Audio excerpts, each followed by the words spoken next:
আপনার পেঁপে গাছকে বাঁচাতে গেলে বিশেষ করে গোড়া পচা রোগ থেকে তাহলে কিন্তু এটা আপনাকে অবশ্যই ইউজ করতে হবে স্প্রে হিসাবে। তো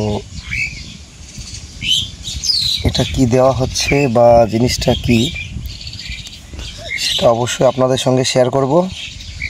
পেঁপের বিশেষ করে গোড়া পচা রোগে কিন্তু খুবই কাজ করে এই ওষুধটি।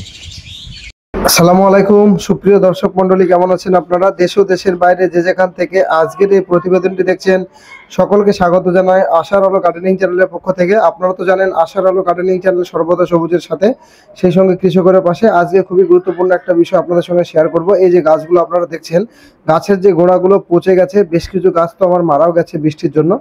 এবছর তো অতিরিক্ত বৃষ্টিপাত। তো পেঁপে বাগান আপনারা যখন করবেন, এই যে গাছের গোড়াটা আপনারা দেখছেন, গাছের গোড়াটা হলুদ হয়ে এখান থেকে একটা হালকা আঠালো যে সাদা সাদা জিনিস বার হবে। তো এটা খুবই একটা মারাত্মক রোগ, পেঁপে গাছের গোড়া পচা রোগ। তো এই রোগকে প্রতিরোধ করতে গেলে আপনাদের বেশ কিছু কাজ করতে হবে। গোড়া অবশ্যই মাটি দিয়ে উঁচু রাখতে হবে, মাটি দিয়ে। আর এই যে দুটো প্রোডাক্ট দেখছেন, এটার ভিতরে একটাতে আছে কোসাইড আর একটা আছে ভ্যালিন। তো কোসাইড ও ভ্যালিন এই দুটোকে একসঙ্গে মিক্সচার করে আপনার স্প্রে দিতে হবে।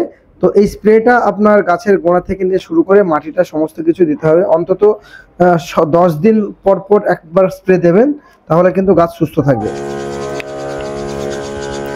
তো আপনাদের এইভাবে কিন্তু গাছের সম্পূর্ণ গোড়াটাকে ভিজিয়ে দিতে হবে উভয় দিক থেকেই, প্রত্যেকটা গাছের ক্ষেত্রে তাই। আর পেঁপেটা তো আপনাদের সঙ্গে শেয়ার করেছি, কিছুদিন হলো পেঁপেটা হারভেস্টিং করা হয়েছে। তো এইভাবে কিন্তু প্রত্যেকটা গাছেই কিন্তু গোড়াতে কিন্তু এভাবে ভিজিয়ে দিতে হবে। এইভাবে গোড়াতে কিন্তু ভিজিয়ে দিতে হবে, গোড়াটা প্লাস সাইডের এই যে মাটিটা দেখছেন, এই মাটিটাকে ভিজিয়ে দিতে হবে।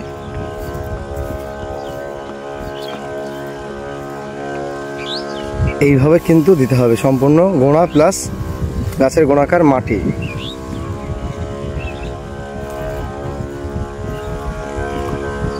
আর বর্ষাকালে পেঁপে বাগানের তো একটা সমস্যা আছেই কমন, সেটা হচ্ছে এই যে গোড়া পচা রোগ। আমারও বেশ কিছু গাছ মারা গেছে। আজকে খুবই একটা ছোট্ট প্রতিবেদন ছিল।